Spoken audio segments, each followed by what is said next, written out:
Buenos días, mi nombre es Lidia Cervantes. Voy a hablar sobre el sobreseimiento, los requisitos, los efectos durante la etapa de control, durante la etapa de juicio, acusación, medidas de coerción, estado de libertad, proporcionalidad y limitación.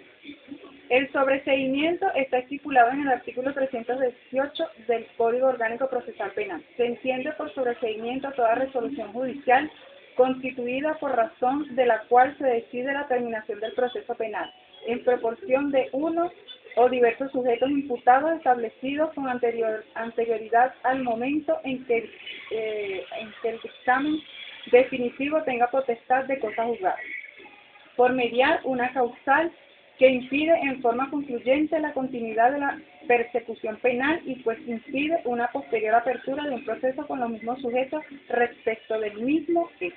Requisitos. Los requisitos de sobreseimiento están plasmados en el artículo 324 del Código Orgánico Procesal Penal y que expresa que debe contener cada auto que declare el sobreseimiento, nombre y apellido de la persona a quien se le está imputando el hecho delictivo, la descripción del hecho objeto de investigación, las razones de hecho y de derecho en que se fundan la decisión con indicación de las disposiciones legales aplicadas, el dispositivo de la decisión, efectos.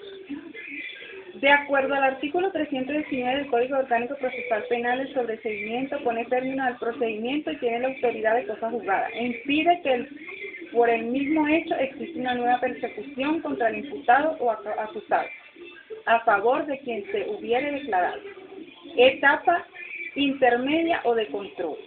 Esta es una fase de saneamiento, de control de la acusación del requerimiento o sobreseimiento. Ante la petición de requerimiento del juez puede dictar auto de sobreseimiento o puede elevar al fiscal superior, siendo esta regla un rezago de modelo inquisitivo. El fiscal superior puede confirmar abstención de la acción penal y allí termina todo.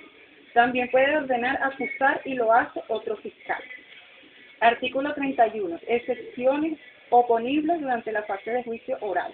Trámite. Durante la fase de juicio oral, las partes solo podrán oponer las siguientes excepciones. La incompetencia del tribunal si se funda en un motivo que no haya sido dilucidado en la fase preparatoria e intermedia.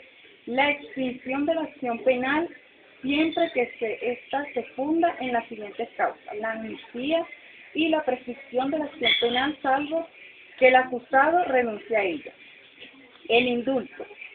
Las que hayan sido declaradas sin lugar por el juez de control al término de la audiencia preliminar. Las excepciones durante la fase deberán interponerse por la parte a quien corresponda en la oportunidad señalada en el última parte del artículo 344 y su trámite se hará conforme a lo previsto en el artículo 346. El recurso de apelación contra la decisión que declare sin lugar las excepciones solo podrá interponerse junto con la sentencia definitiva. Acusación.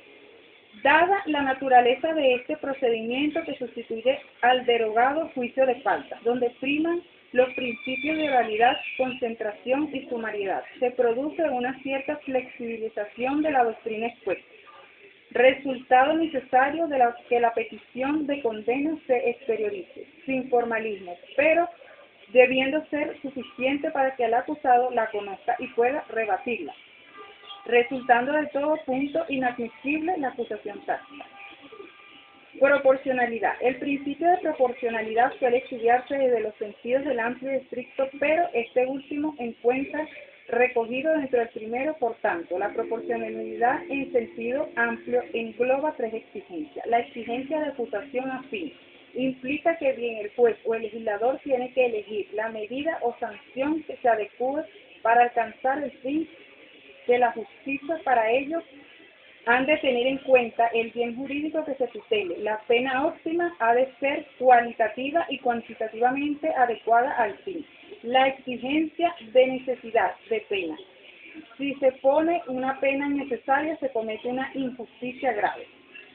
Para que la pena sea necesaria, tiene que darse tres requisitos. Los últimos dos dirigidos sobre todo el legislador al juez, solo en la medida que tiene que individualizar.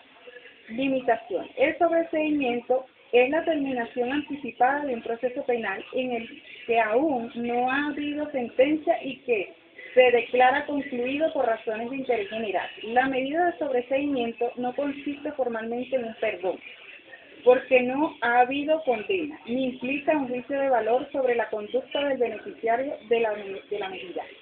El juicio podrá concluir en condena o absolución y si se termina anticipadamente, no con el fin de inmediato de favorecer al proceso, sino con el propósito de satisfacer aspiraciones colectivas, por ejemplo, para lograr la paz pública. Bueno, muchas gracias, esto es todo.